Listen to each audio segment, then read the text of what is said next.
సేఫ్గా ఉండొచ్చు. Hi guys, so today's Sky Force review starring by Akshay Kumar, Sara Ali Khan, Veer Paharia, Sharat Kilkar film ಯಾರ 2 hours 5 minutes ಇದು movie ಅದ. ಇದು movie ನೋಡೋಕ್ಕಿಂತ ಪೆಹಲೆ 3 ಮೂವಿಗಳು ದಿಮಾಕ್ಲೆಸ್ ತೆಗೆದಿಗೆಸಿದ movie ನೋಡ್ಲಿಕ್ಕೆ ಹೋಗಿದ್ದೆ. I will surprise. Second half ನನಗೆ ಸಾಲಿಡ್ ನನಗೆ ಅನ್ಸಿದ. ಫಸ್ಟ್ ಹಾಫ್ ಅಂದ್ರೆ ಸೇಮ್ ರೂಟೀನ್ ಅನ್ಸ್ಲತ್ತಿದ್ದೇನಪ್ಪ, ಸೇಮ್ ಅದ, ಡಿಫ್ರೆಂಟ್ ಅದ ಇಲ್ಲ ಅಂತ ಸ್ವಲ್ಪ ಇಲ್ಲಿ ಭಯ ನನಗೆ ಅನ್ಸ್ಲತ್ತಿದ್ದು. ಓಕೆ, ಡಿಫ್ರೆಂಟ್ ಅದ, ಸರಿಯಾಗಿ ನನಗೆ ಅನ್ಸದ ಸೆಕೆಂಡ್ ಹಾಫ್ ಅಂದ್ರಕ. ಸೊ ಒಂದೊಂದಾಗಿ ಡೀಟೇಲಾಗಿ ನಾವು ಮಾತಾಡೋಂಥ ಅವ್ರಕ್ಕಿಂತ ಪೆಹಲೆ ವಿಡಿಯೋಕ್ಕೆ ಲೈಕ್ ಮಾಡಿ ಚಾನಲ್ ಸಬ್ಸ್ಕ್ರೈಬ್ ಮಾಡಿ. ಯಾಕಂದ್ರೆ ಲಾಸ್ಟ್ ಇಯರೇ ಸೇಮ್ ಜಾನರ್ದಾಗ 3 ಮೂವಿಗಳು ರಿಲೀಸ್ ಆಗಿದ್ದು. ತೇಜಸ್ ಮೂವಿ ಬಂದಿತ್ತು, ಕಂಗನಾ ರನೌತ್ದೆ, ಬಾಲಿವುಡ್ಲಾಸೆ. ಬಟ್ ಅಂಥಪುರಿ ಅದು ಮೂವಿ ಸಕ್ಸಸ್ ಆಗಲಿಲ್ಲ. ಯಾವಾಗ ಬಂತು ಯಾವಾಗ ಹೋಯಿತು ಬಿಲ್ಕುಲ್ ಗೊತ್ತಾಗಲಿಲ್ಲ ಆಡಿಯನ್ಸ್ ಅಂದ್ರಕ. Second movie Fighter movie release ಆಗಿತ್ತು ಬಾಲಿವುಡ್ಲಾಸೆ. ಬಟ್ ಅದು ಬಿಗ್ ಬಜೆಟ್ನ ಫಿಲ್ಮ್ ಬಂದಿತ್ತು. ಬಟ್ ಅದ್ರ ಮೂವಿ ಅಂಥಪರಿ ಸಕ್ಸಸ್ ಆಗಲಿಲ್ಲ. ಅದು ಮೂವಿನಲ್ಲಿ ಒಂದು ಡೈಲಾಗ್ ಅಲ್ಲಿ ಒಂದು ಸೀನ್ ಬರೋಬ್ಬರ ನನಗೆ ನೆನಪದ. ಹೆಲಿಕಾಪ್ಟರ್ ಬರೋದ ಮೇಲೆ ಸೀನ್, ಜೆಂಡಾ ಎತ್ಗೆ ಸೀನಲ್ಲಿ ಇದು ಸರಿಯಾಗಿ ನನಗೆ ಅನ್ಸಿದ್ದು ರಿತಿಕ್ ರೋಷನ್. ಅದು ಬಿಟ್ಟು ಬೇರೆದು ಮತ್ತೆ ನನಗೆ ಬರೋಬ್ಬರ ನನಗೇನು ಅನಿಸಲಿಲ್ಲ. ಅದು ಮೂವಿ ಅಂಥ ಪರಿ ಸಕ್ಸಸ್ ಆಗಲಿಲ್ಲ.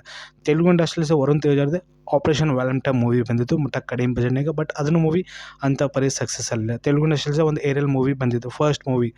ಇದು ಟೇಲರ್ ರಿಲೀಸ್ ಆಗಿದ್ದು ನೋಡಿ 70% ಫಿಲ್ಮ್ ತೋರಿಸಿದಾಗ ಒಂದು ಪಾಯಿಂಟ್ ನನಗೆ ಅನ್ಸಿದ್ದು ಇವತ್ತು ಮೂವಿ ನೋಡೋ ಮಟ್ಟಿಗಲ್ಲಿ. 1965 ವಾರಲ್ಲಿ, 1971 ವಾರಲ್ಲಿ, ಮತ್ತು ಇಲ್ಲಿ ಒಬ್ಬರು ಮಿಸ್ಸಿಂಗ್ ಆಗ್ಯಾರ. ಅದೇ ಪಾಯಿಂಟ್ ಟೇಲರ್ನಲ್ಲಿ ತೋರಿಸ್ಯಾರ. ಸೊ ಯಾರು ಮಿಸ್ಸಿಂಗ್ ಆಗ್ಯಾರ ಯಾರಿಲ್ಲ ಅದು ಟೇಲರ್ ಒಳಗೆ ತೋರಿಸ್ಮೇಲೆ ಮತ್ತು ಮೂವಿನಲ್ಲಿ ಏನದ ಸ್ವಲ್ಪ ಇಲ್ಲಿ ನನಗೆ ಭಯ ನನಗೆ ಅನಿಸ್ಲತ್ತಿತ್ತು. ವೆಲ್ ಫಸ್ಟ್ ಆಫ್ ಅದೇ ರೂಟೀನ್ ಇಲ್ಲಿ ತೋರ್ಸ್ಲಾಕೆ ಇಲ್ಲಿ ಕ್ವಶನ್ ಮಾಡ್ತಾರೆ. 1965 ವಾರ್ ಸೀನ್ಸ್ಗಳಲ್ಲಿ ಮತ್ತು 1971 ವಾರ್ ಆಗಿ ಸೀನ್ಸ್ಗಳಲ್ಲಿ ಮತ್ತು ವೀರ್ ಪಹಾರಿಯ ಪರ್ಫಾರ್ಮೆನ್ಸ್ ಆಗಲಿ ಮತ್ತು ಅಕ್ಷಯ್ ಕುಮಾರ್ ಇವರಿಬ್ಬರ ನಡ್ಬರ್ಕೆ ಏನು ಬಾಂಡಿಂಗ್ ಅದ ಅದು ಬರೋಬ್ಬರಿ ಕನೆಕ್ಟ್ ಮಾಡಬೇಕಿತ್ತು, ಇನ್ನೂ ಎಮೋಷ್ನಲ್ ಕನೆಕ್ಟ್ ಆಗಬೇಕಿತ್ತು. ಅದು ಬಟ್ ಅಂಥ ಪರಿ ಕನೆಕ್ಟ್ ನಮಗೆ ಅನಿಸಲ್ಲ. ವೀರ್ ಪಹಾರಿಯ ಪರ್ಫಾರ್ಮೆನ್ಸ್ ಥೋಡೆ ಪ್ಲೇಸ್ನ ಸರಿಯಾಗಿ ನನಗೆ ಅನ್ಸದ. ಯಾಕಂದ್ರೆ ಫಸ್ಟ್ ಹಾಫ್ನಲ್ಲಿ ಅವ್ರ ಪರ್ಫಾರ್ಮೆನ್ಸ್ ನಮಗೆ ಕಾಣ್ತಲ್ಲ. ಓಕೆ ನಮಗೆ ಪರ್ಫಾರ್ಮೆನ್ಸ್ ನಮಗೆ ಅನಿಸ್ತದ. ಬಟ್ ಅಕ್ಷಯ್ ಕುಮಾರ್ ಅವ್ರ ಕಾಂಬಿನೇಷನ್ದಾಗೆ ಓಕೆ ಇಲ್ಲಿ ಜೋಡಿ ಸರಿಯಾಗಿ ನಮಗೆ ಅನಿಸ್ಲತ್ತಿದ್ದು. ಮತ್ತು ಅಲ್ಲಿ ಸಹಾರ ಅಲಿ ಖಾನ್ ಪರ್ಫಾರ್ಮೆನ್ಸ್ ಜಾಸ್ತಿ ಅವ್ರ ಬಳಿ ರೋಲ್ ಅಂತ ಇದ್ದಿಲ್ಲ. ಬಟ್ ಎಷ್ಟಿತ್ತು ನೋಡಿರಿ, ಓಕೆ ಅವ್ರ ಪರ್ಫಾರ್ಮೆನ್ಸ್ ಅಂತ ಕೊಟ್ಟಾರ. ಬಟ್ ಬಿ ಜಿ ಎಮ್ ನಾವು ಮಾತಾಡ್ಬೇಕಂದ್ರೆ ಸೌಂಡ್ ಡಿಸೈನಿಂಗ್ ಓಕೆ ನನಗೆ ಅನ್ಸದ. ಬ್ಯಾಕ್ಗ್ರೌಂಡ್ ಸ್ಕೋರ್ನು ಸರಿಯಾಗಿ ನನಗೆ ಅನ್ಸದ. ಫಸ್ಟ್ ಹಾಫ್ ಹಿಂಗೇನು ಇಲ್ಲತ್ತಲ್ಪ ನನಗೆ ಸ್ವಲ್ಪ ಭಯ ನನಗೆ ಅನ್ಸ್ಲತ್ತಿದ್ದು.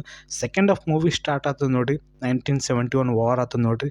ಅಲ್ಲಿ ಒಬ್ಬರು ಮಿಸ್ಸಿಂಗ್ ಆಗ್ತದೆ ನೋಡಿರಿ. ಅಲ್ಲೆಸ್ ಫಿಲ್ಮ್ ಸ್ಟೋರಿ ಒಂದು ಬೇರೆ ಲೆವೆಲ್ದಾಗ ಇಲ್ಲಿ ತೋರ್ಸ್ಲಿಕ್ಕೆ ಇಲ್ಲಿ ಕ್ವಶನ್ ಮಾಡ್ತಾರೆ. ಯಾಕಂದ್ರೆ 1 ವರ್ಷ ಅಲ್ಲ, 2 ವರ್ಷ ಅಲ್ಲ, 10 ವರ್ಷ ಅಲ್ಲ, 15 ವರ್ಷ ಮ್ಯಾಲೆ ಇದು ಎನ್ಕ್ವೈರಿ ನಡೀತಾ ಇರ್ತದೆ. ಸೊ ಅಕ್ಷಯ್ ಕುಮಾರ್ ಬಿಲ್ಕುಲ್ ಬಿಡಲ್ಲ. ಅವ್ನ ಫ್ರೆಂಡ್ ಕೂಡ ಏನಾಗಿದೆ ಆ್ಯಕ್ಚುಲಿ ಜಿಂದಾ ಆನ ಏನು ಸತ್ತೋಗಿನ, ಇದು ಫಿಲ್ಮ್ ಮೇನ್ ಪಾಯಿಂಟ್ ಅಂತ ಕಾದ. ಯಾಕಂದ್ರೆ ಬಿಲ್ಕುಲ್ ಗೊತ್ತಿರಲ್ಲ ಅವಾಗಿನ ಟೈಮ್ನ. ಬಿಲ್ಕುಲ್ ಎನ್ಕ್ವೈರಿ ಯಾರೂ ಮಾಡಲ್ಲ. ಅಕ್ಷಯ್ ಕುಮಾರ್ ಒಬ್ಬನೇ ಎನ್ಕ್ವೈರಿ ಮಾಡ್ತಾನೆ ಇಲ್ಲಿ. ಅವ್ನ ಕೂಡ ಏನಾಗಿದೆ, ಅವ್ರ ಫ್ಯಾಮಿಲಿ ರೆಸ್ಪಾನ್ಸಿಬಿಲಿಟಿ ತೊಗೊಂಡಿನ ಜಿಮ್ಮೆದಾರಿ ತೊಗೊಂಡಿರ್ತಾನೆ ಅಕ್ಷಯ್ ಕುಮಾರ್. ಸೊ ಅವ್ನ ಮೇಲೆ ಮುಟ್ಟ ಜಿಮ್ಮೆದಾರಿ ಇರ್ತಾರೆ. ಅವ್ನ ಕೂಡ ಆ್ಯಕ್ಚುಲಿ ಏನಾಗಿದೆ.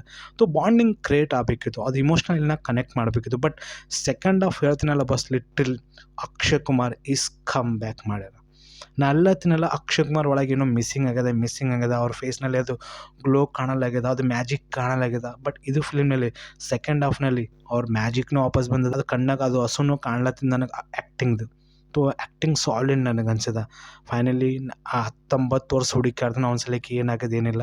ಸೊ ಇದೇ ಮೂವಿ ಮೇನ್ ಪಾಯಿಂಟ್ ಅಂದ್ರೆ ಕದ ಫಿಲ್ಮ್ ಐ ವಿಲ್ ಸರ್ಪ್ರೈಸ್. ನನಗೂ ಶಾಕ್ ಆಗಿದೆ ಮೂವಿ ನೋಡಗಿಸಿ.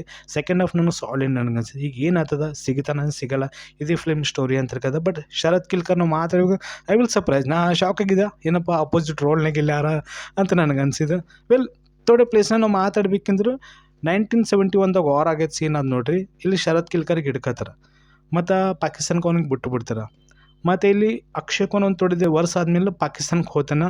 ಅದು ಸೀನ್ ಲಿಟ್ರಲಿ ನನಗೆ ದಿಮಾಕ್ನಾಗ ನಂಬಲಕ್ಕಾಗಲಾಗದ. ಪಾಕಿಸ್ತಾನ ಆರ್ಮಿ ನಮ್ಮ ಇಂಡಿಯನ್ ಆರ್ಮಿಗೆ ಹಿಡ್ಕಂತ ಈ ಥರ ಹೇಳ್ತಾರೆ ಅವರು. ಸೊ ಇಲ್ಲಿ ಪಾಯಿಂಟ್ ಏನಪ್ಪ ಅಂತ ನನಗೆ ಅನ್ಸ. ಬಟ್ ಲಾಸ್ಟ್ನಾಗ ಅದು ಕರೆಕ್ಟೇ ಅದ. ಅಲ್ಲಿ ರಿವೀಲ್ ಮಾಡಿದ್ರು ಅವರು, ಹಿಂಗೆ ಆಗ್ಯದ ಹಿಂಗಿಲ್ಲ ಅಂತ ರಿಯಲ್ ಸ್ಟೋರಿ ಅಂತ ಈ ಥರ ತೋರಿಸರು. ಬಟ್ ನೋಡೋ ಮಟ್ಟಿಗೆ ನಮಗೆ ಸ್ವಲ್ಪ ಸಿಟ್ಟೂ ಬರ್ತದೆ ರೀ ಮೂವಿ ನೋಡೋ ಮಟ್ಟಿಗಲ್ಲಿ. ಅವಾಗಿನ ಟೈಮ್ನಾಗ ಏರ್ಕ್ರಾಫ್ಟ್ ಆಗಲಿ, ನಮ್ಮ ಇಂಡಿಯನ್ ಆರ್ಮಿ ಬಳಿ ಅಂಥ ಪರಿ ಏರ್ಕ್ರಾಫ್ಟ್ ಆಗಲಿ ಮತ್ತು ವೆಪನ್ಸ್ಗಳಲ್ಲಿ ಅಂಥ ಪರಿ ಟೆಕ್ನಾಲಜಿ ಇದ್ದಿಲ್ಲ. ಅದು ಸ್ವಲ್ಪ ಸಿಟ್ಟು ಬರ್ತದೆ ಮೂವಿ ನೋಡೋ ಮಟ್ಟಿಗೆ. ಯಾಕೆ ಇದ್ದಿಲ್ಲ, ಎದು ಸಲಕ್ಕಿದ್ದಿಲ್ಲ, ಯಾಕೆ ಕೊಟ್ಟಿಲ್ಲ ಅಂತ ಈ ಥರ ನಮಗೆ ಸ್ವಲ್ಪ ಒಳಗೆ ಸಿಟ್ಟು ಬರ್ತದೆ ಮೂವಿ ನೋಡೋ ಮಟ್ಟಿಗಲ್ಲಿ. ಇರಬೇಕತ್ತಲ್ಲ ಅಂತ ಈ ಥರ ನಮಗೆ ಸಿಟ್ಟು ಬರ್ತದೆ. ಮತ್ತು ಇದು ಫಿಲ್ಮ್ ಅದೇ ತೋರ್ಸ್ಲಿಕ್ಕೆ ಇಲ್ಲಿ ಕ್ವಶನ್ ಮಾಡ್ತದೆ. Indian army always number 1 army ಅಂತ ಈ ಥರ ನಮಗೆ ಪಾಯಿಂಟ್ ನಮಗೆ ದಿಮಾಕ್ನಾಗ ಬರ್ತದೆ. ಬಟ್ ಓಕೆ ಸೆಕೆಂಡ್ ಹಾಫ್ ಅಂದ್ರೆ ಸಾಲಿಡ್ ನನಗೆ ಅನ್ಸದ. ಅಕ್ಷಯ್ ಕುಮಾರ್ ಪರ್ಫಾರ್ಮೆನ್ಸ್ ಅಲ್ಲಿ ಸಾರಾ ಅಲಿ ಖಾನ್ ಸೆಕೆಂಡ್ ಹಾಫ್ನು ಓಕೆ ನನಗೆ ಅನ್ಸದ. ಏರಿಯಲ್ ಅಟ್ಯಾಕ್ ಸೀನ್ಸ್ಗೂ ನೋಡ್ರಿ ಓಕೆ ನನಗೆ ಅನ್ಸ. ಯಾಕಂದ್ರೆ ಕಡಿಮೆ ಬಜೆಟ್ ಫಿಲ್ಮ್ ರೆಡಿ ಆಗ್ಯದ. ಓಕೆ ಸೀನ್ ನನಗೆ ಅನ್ಸಿದ. Well Akshay Kumar is come back ಮಾಡ್ಯಾರ ನನಗೆ ಪಾಯಿಂಟ್ ಅನಿಸಿತು. ನನಗಂತರ ಮೂವಿ ಇಷ್ಟ ಆಗಿದೆ. ಸೊ ನೀವೇನಾಯ್ತು ಮೂವಿ ನೋಡಿದೆ, ನಿಮ್ಮ ಒಪಿನಿಯನ್ ಅಂದರೆ ಕಾಮೆಂಟ್ ಮಾಡಿ. ಹಂಗೆ ಲಾಸ್ಟ್ ಇಯರ್ 3 ಮೂವಿಗಳು ರಿಲೀಸ್ ಆಗಿದ್ರು, ಆಪರೇಷನ್ ವ್ಯಾಲೆಂಟೈನ್ ಫೈಟರ್ ಮೂವಿ ಮತ್ತು ತೇಜಸ್ ಮೂವಿ. ಅದಕ್ಕೆ ನಾವು ಮೂವಿ ನೋಡಿದೆ, ನಿಮಗೆ ಅನ್ಸದ ಕಾಮೆಂಟ್ ಮಾಡಿ. Take care and bye bye.